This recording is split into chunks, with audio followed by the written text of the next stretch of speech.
Plant automation.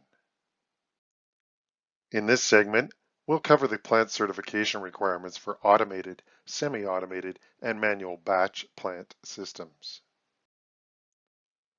A manual batcher is a system wherein all materials are charged, weighed, and discharged with gates or valves actuated manually and with the accuracy of the measuring operations dependent upon the operator's visual observation of the scale. Manual batch plants require experienced and diligent personnel who know all the batching attributes and challenges of the plant and have a commitment to recording all the details of the process for every load produced.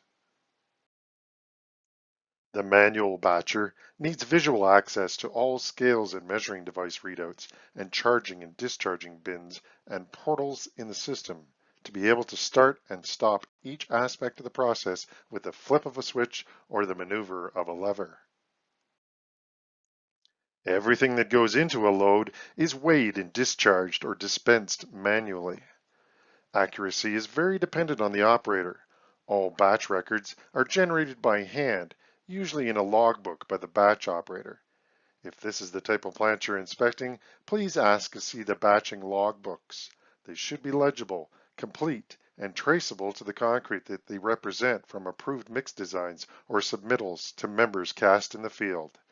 They should be written in ink and kept in safe place in perpetuity. If there's an obvious lack of accurate or complete or consistent batch record keeping, you may want to bring the batch record form in Appendix C of the audit checklist to the producer's attention as a possible tool for them to adopt going forward.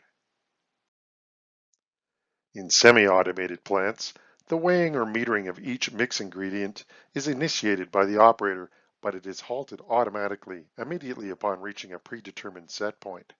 This set point is interlocked to prevent discharge into the mixer without the measured quantity being within specification tolerances. Digital readouts of each charged weigh hopper are displayed on the semi-automatic batch terminal panel. This allows the operator to manually trigger the release of the materials into the mixer in the order and at the rates desired. Setups of scale set points may be manually or solenoid controlled. Depending on the system software package, complete or only partial batch records are usually generated. Automatic batch systems are just that. They're fully automated, although they do allow for overriding if necessary, but even most material variable adjustments are automated as well, such as the feedback from aggregate bin moisture probes that can actuate mix water adjustments. In most cases, an automatic batcher system just requires the operator to pick an order from the dispatch system and initiate it once the truck is backed under the plant discharge hopper. Everything is weighed and discharged automatically, and accuracy is dependent on the setup of the program parameters and the physical fitness and cleanliness of the batch equipment in the system. All batch weights, functions, and sequences are recorded and inaccuracies flagged. Hard copy and electronic tickets can be generated. All records are kept in cyber storage in perpetuity. When it comes to automatic batchers, the charging device cannot be activated until the scale is at zero balance, plus or minus 3% of total capacity. The charging device cannot be activated if the discharge gate is open. The discharging device cannot be activated if the charging mechanism is open.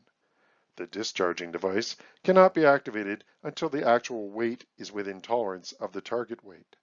And finally, all of the attributes listed in this slide should be validated with the operator during the plant audit process. Here's a typical schematic diagram of the general setup in an automated batch plant, including overhead storage bins that feed weigh hoppers, the feed gates, solenoid valves, and limit switches, all interlocked and controlled by a computer program. Note the moisture probe mentioned earlier in the overhead storage bin. If functioning accurately, this indicator should be providing somewhat accurate information back to the system to allow some reasonable correction for moisture variations in the aggregates. As part of the auditor's requirement to witness the batching of at least one load of concrete from the facility, they should be looking at all visible aspects of the system that demonstrate batch process and proportioning accuracy. Check batch logs for accuracy within compliance of CSA. Some of the advantages of automatic batching systems include computer control tolerances for accuracy, detailed records for every batch of concrete produced, computer-generated unalterable records that are easily stored. Ask to see a delivery ticket and note the information that is included and compare that to what is required in CSA A23.1. We'll cover more details on what information should be included on the delivery ticket in the plant documentation section of this program.